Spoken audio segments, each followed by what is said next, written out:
Hey, it's Josh Jacobs, and you're listening to Fantasy Football Counselor. Welcome to the show, everybody. Joseph Robert, the Fantasy Football Counselor. Today we're talking about top fantasy football wide receivers for 2020. This is an interesting episode because I did not want to do a top 10 wide receiver list episode here today. I'll explain why. I just feel that the wide receiver top 10 consensus list is way off. Now, it's off every single year, but this year it's an absolute disaster. So I want to talk about the top 10 wide receivers, or the guys that could potentially finish top 10, but I don't really want to list them because there's a lot of things you got to discuss. And the advantage to listening to this episode is that it's going to give you a lot of insight on things to potentially avoid. So I'm going to deep dive into the wide receivers for Fantasy Football 2020 and the strategy if you want to draft them, because I highly suggest you don't draft any top wide receivers. In fact, you want to avoid the wide receivers in the first 3 rounds completely, and you want to go with a robust RB strategy. So this is a very, very important episode. Buckle up, put your seatbelt on, strap in. If you're driving, grab your coffee, whatever you're doing, hang on to your seat, because this is really going to be a practical approach. Now, everyone else in the industry is doing a top 10 wide receiver list. I want to avoid that right now. I really, I want to stay away from that, but I want to talk strategy. So let's talk about it. Let's deep dive. Before I get into that, guys, make sure you guys smash thumbs up if you're here on YouTube. Get the 16-round draft solution. There is a link here below, pinned comment, or head on over to thefantasyfootballcounselor.com, because I really want to, like the shirt says, get the fluff out, right? I don't like BS. I don't like consensus rankings, and you won't win your league off consensus. So get the 16-round draft solution, guys. I tell you all the optimal players to draft in each round. This is the future of fantasy football analysis. But for me, for example, let's talk about last year, and we're going to go into the episode with the wide receiver rankings. Everybody had Odell top 5, okay? And if they were to sell you a draft kit, they would have said, okay, Odell Beckham Jr. is top 5, and you'd be going through your draft kit and you're doing your draft, and you would draft Odell Beckham Jr. at the end of the first round based on everybody's draft kit or cheat sheet. This is why draft kits and cheat sheets are dead. They're gone. Don't buy a draft kit. Don't buy a cheat sheet. Do not do it. 16 rounds will lay it out. Like last year, I said, stay away from Odell completely. Omitted him completely. So you wouldn't have even had that potential pitfall. Same thing with Damian Williams round 2, right? I did the analysis and said, this doesn't make sense. Don't draft him. Antonio Brown told everybody stay away. He was not in my 16-round draft solution as a suggestion in the second round. Okay, so I omitted him. Okay, the reason I do this is not because I dislike the player. Mind you, I dislike some of these divas, but the reason I do this is very simple. I look at the situation surrounding the player. I looked at last year and I said, Odell, how is he going to be a top 5 receiver when Landry the year before maxed out at 149 targets, and Landry, still being the wide receiver 1, is still there? How is there enough targets to feed Odell and make him a top 5? And I looked at that scenario and I omitted him from 16 rounds. So guys, get the 16-round draft solution. Now let's talk about this. Let's talk about the wide receivers here. Now, I didn't want to do a top 10 list because it doesn't make sense this year, and I'll explain why. Everybody's got Michael Thomas first overall. Understandably so, but he's coming off a pinnacle year. So let's talk about this. 185 targets, 149 receptions, and 9 touchdowns with 1,725 yards. Now, this is definitely 150,000% going to go down. How much it's going to go down, I don't know, but I don't care. All I care about is I'm going to stay away from Michael Thomas in the first round because I'm going to be drafting a running back that early. Now, I've seen Michael Thomas come off as early as 3rd overall. And a lot of this is predicated on last year's pinnacle season of 374 points. This guy does not put up 370 points every single year. You got to look at the history and what it tells us. Now, in 2018, when you're looking at PPR, he put 315. So again, respectful. And back in 2017, had a pretty good year, put 258 points up. So this was a pinnacle year for Michael Thomas, okay? And if you're going to put him as the first overall, you're going to assume that he's going to be a first-round pick and he's going to duplicate these numbers, which is not going to happen. So he's not first for me, and I'm not going to rank this in top 10, but you guys create your own top 10. You tell me if you're going to draft him. I'm not, okay?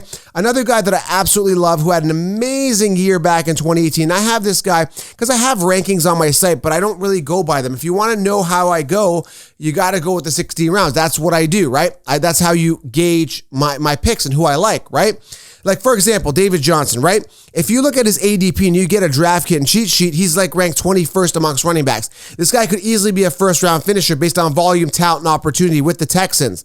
So I never trust it. Another guy, Dalvin Cook, he's ranked top 5. This guy's going to break his leg by week 2 if he doesn't. He's already said he's going to hold out, and this is something I've been talking about since February. Cook's going to hold out. So what I'm trying to say is never go by rankings. That's why I'm not doing it. So let's talk about Davante Adams here.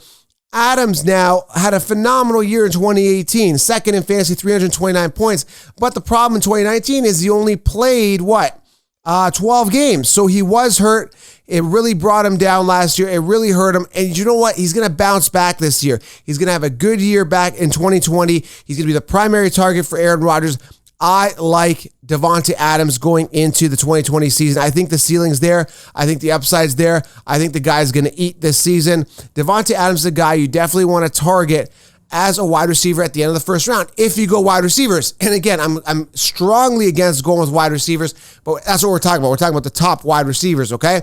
Now, this is way off topic here. Not really off topic, but if you're looking at the order of the way the consensus have him ranked, but I really like Golladay as a top 3 to 4 receiver. I'll tell you why. Last year, Golladay obviously wasn't the best finisher, finished 9th amongst wide receivers, but that was with Stafford hurt. And Marvin Jones actually got touchdowns that he shouldn't have gotten. So it should have been him. He got 9 touchdowns, Marvin Jones, and that should have all gone, or mostly should have gone to Kenny Golladay. I saw him drop or miss a couple near the red zone there in the end zone. But if you're looking at it, he finished 11 touchdowns. 11 touchdowns without Matt Stafford being healthy, okay? Only 116 target and 1,190 yards. That is with a banged up Stafford not being there all season pretty much. So Golladay being a prime target with a healthy Stafford, the ceiling is high. This is another top fantasy football wide receiver for 2020. And if I can get this guy in the 3rd round, I may consider, this is the only guy I'm considering as a top wide receiver that I would consider getting probably, 3rd round, and I may consider if I go 2 running backs the first 2 rounds. He's the exception. If he falls to me in the 3rd round, I may consider him because the other guy's too rich for my blood. I'm not paying it, okay? I'm not paying it. Now, let's talk about Godwin and Mike Evans, okay? What I hate here right now, this is actually kind of comical here.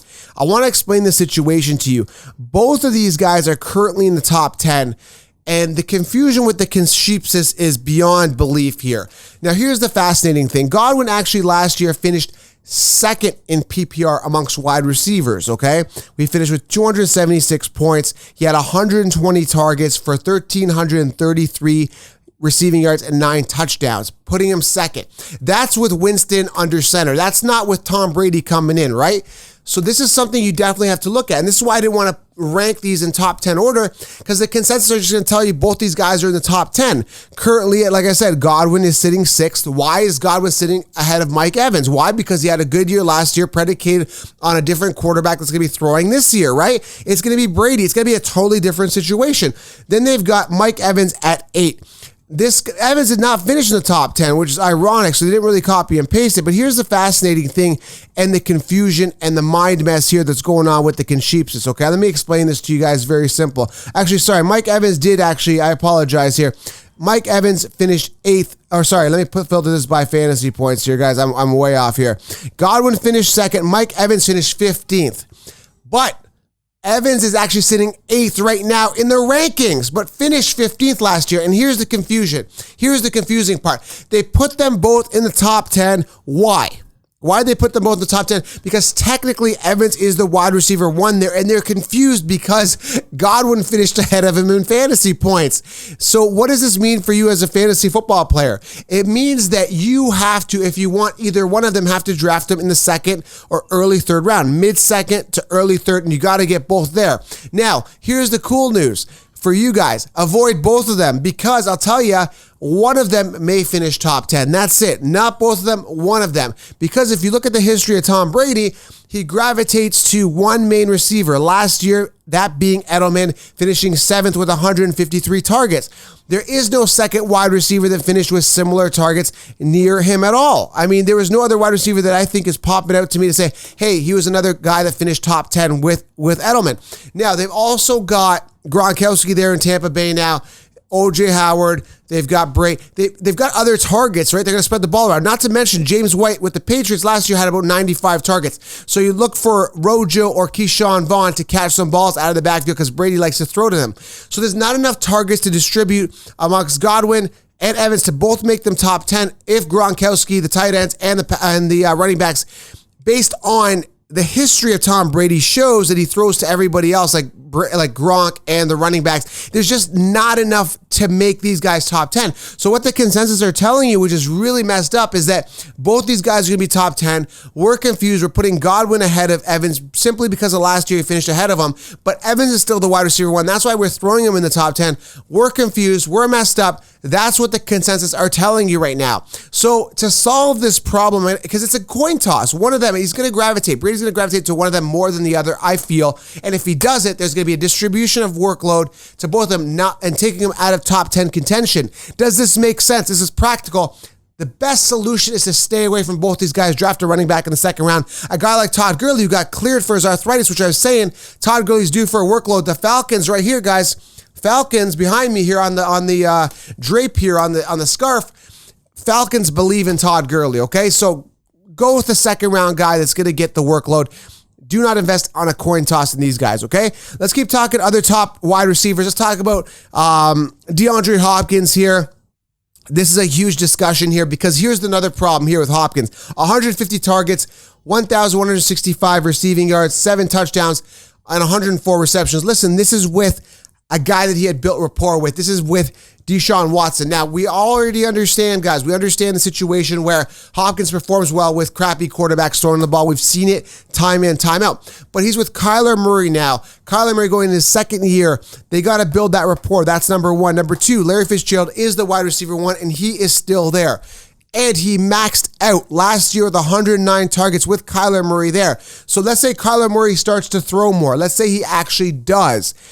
I still don't feel there's enough targets to go around to DeAndre Hopkins to make him a top 5 wide receiver. It's all about volume. Now, Kyler Murray threw, what did he throw last year? 542 attempts. That's a good sign, making him 9th in attempts. So we know he likes to throw a lot, which is a good sign for DeAndre Hopkins. But if they're lining up 4 wide, Christian Kirk is still there. They've got other wide receivers they're going to integrate. They got Kenyon Drake who's going to catch the ball in the backfield. They drafted Eno Benjamin as well. Actually, when did he come out? You think he came in 7th round. 7th round, Eno Benjamin, Arizona State.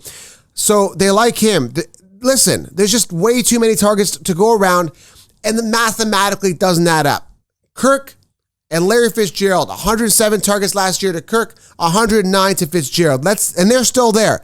Let's say they come back, they lose 50 targets each, and those 50 targets now get distributed to DeAndre Hopkins. He gets 100 targets. Where are the other 50 targets going to come from?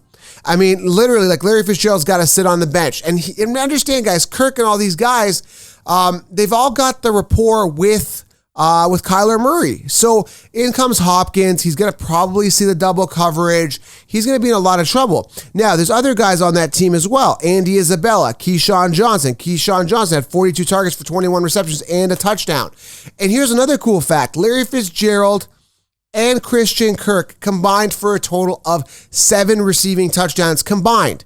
And then you add Damian Byrd, Cooper, Keyshawn Johnson, Isabel, all for another additional touchdown each. 7, 8, 9, 10, 11 touchdowns amongst the entire wide receiving core last year.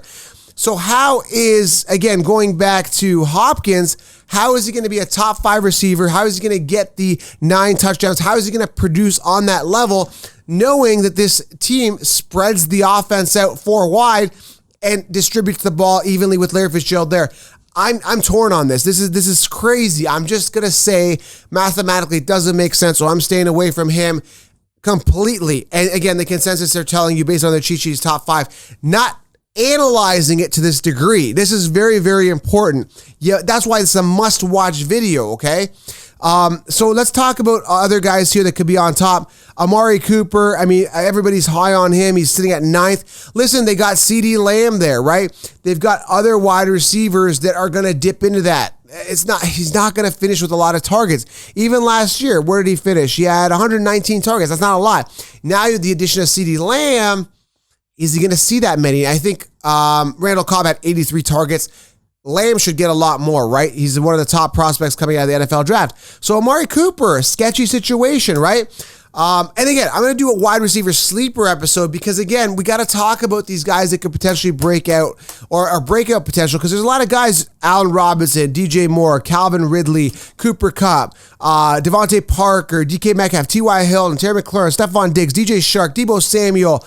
There's so many other guys, Brandon Cooks, that could emerge. There's so much volume at the wide receiver position that you do not have to invest in a top wide receiver, because you can see all the question marks with DeAndre Hopkins' new team, Evans, Godwin fighting for targets with a new quarterback.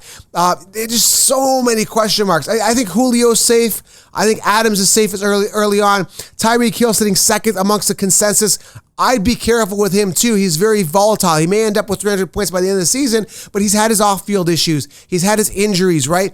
And he's going to have those boomer bust games. One game he puts up 40 points. The next game he puts up 2 points. Go look at it. His chart looks like this. It's like hockey stick growth one game, and then it's just a drop. It's like boom, boom, back down. Don't trust him at the end of the first round. Way too high ADP. Odell Beckham Jr. currently sitting in the top 10. It blows my mind. 3 years in a row if you bought a draft kit from any other consensus Kashipsis rankings. 3 years in a row if you bought a cheat sheet. 3 years in a row if you bought an outdated fantasy football magazine at the newsstand. 3 years in a row, they told you Odell Beckham, top 5 wide receiver, end of the first round. And I told you last year, and people thought I was crazy. I said Landry is better than Odell Beckham Jr. And I got ridiculed. Put this guy in a straitjacket. This guy is nuts. And Landry outperformed Odell Beckham last year significantly. And yet people still, and he finished 14th. I'm looking at it right now. Landry finished 14th amongst wide receivers with 138 targets. Odell Beckham finished with 133 targets and finished 31st amongst wide receivers. That's in standard. I apologize. I'm going to pull up PPR here. My mistake. Landry finished 12th in PPR, 138 targets, 6 touchdowns, 1,174 yards. Odell finished 25th with 133 targets, 1,035 yards, and 4 touchdowns. Landry finished ahead of Odell, and they've got him sitting in the top 10. Listen, Landry has 2 years rapport with Baker Mayfield. He is Baker Mayfield's primary target. Not to mention, guys, he is still there. And they've got Kareem Hunt now, who's going to play an entirely full season, who can catch the ball out of the backfield. They've also added Hooper there, who catches the ball very well as a tight end. I have proof. I've owned him for many years with the Falcons, and I drafted him later, got him for value while you guys are busy drafting Gronkowski in the first round, like the consensus told you to do. Listen, the mainstream will only play off a name because he's a name. They won't tell you the stuff. There's no practicality to it. So when you're listening to my stuff, you know that I think outside the box, not just to be different, but to do it practically, right? So again, I cannot believe. And again, this is a year that Odell, who has been down for 3 years, busted, could actually finally come up. But I'm still not going to invest a second or third round pick on Odell. He's currently sitting top 10 amongst the consensus rankings, which is insane because A.J. Brown's at 11th. I see A.J. Brown having a better year. It's just crazy, man. Stay away, okay? So we talked about Michael Thomas, pinnacle year, decline. We talked about Tyreek Hill being volatile. We talked about Davante Adams having a great year, but I'm not going to invest an end of first round pick. So you're saying, who do you draft at the end of the first round if I don't get a wide receiver? Go Josh Jacobs. We talked about DeAndre Hopkins, not enough targets to go around there. We talked about Chris Godwin, Mike Evans, one of those guys really having a pinnacle year, but it's going to be one of those guys. It's a coin toss if you go with either one of them. That's why you got to draft a running back. We talked about Kenny Golladay having a boom type of year if Stafford stays healthy. I think the ceiling is high there. I think he's good value if you get him in the third round. We talked about Amari Cooper, too many targets to go around, adding the CeeDee Lamb, kind of phases him off a little bit. And they've got Gallup there, who could be a wide receiver 1 respectively. You know, we talked about Odell, and those are the consensus top 10 wide receivers. And I'm telling you, you got to be cautious about them, okay? Guys that could slip in the top 10, Calvin Ridley, Cooper Kupp, A.J. Brown. There's a ton of guys, and that's why you guys got to subscribe, leave a thumbs up, and of course, get the 16-round draft solution, because I'm handing you guys on a silver platter all the optimal players to draft in each round, and you can have a well-balanced roster with depth and, you know, uncertainty with some, you know, when I say uncertainty, you're going to have those guys you can get late that could really boom, right? So you're going to have your high ceiling guys, but you're going to also have your safe guys that'll get the volume and they're going to produce, because you need a combination of uncertainty and certainty, right? That's fantasy football. If you draft all certainty, you're going to get a lot of uncertainty, because all those guys like Odell last year got him first round. The mainstream told you, right?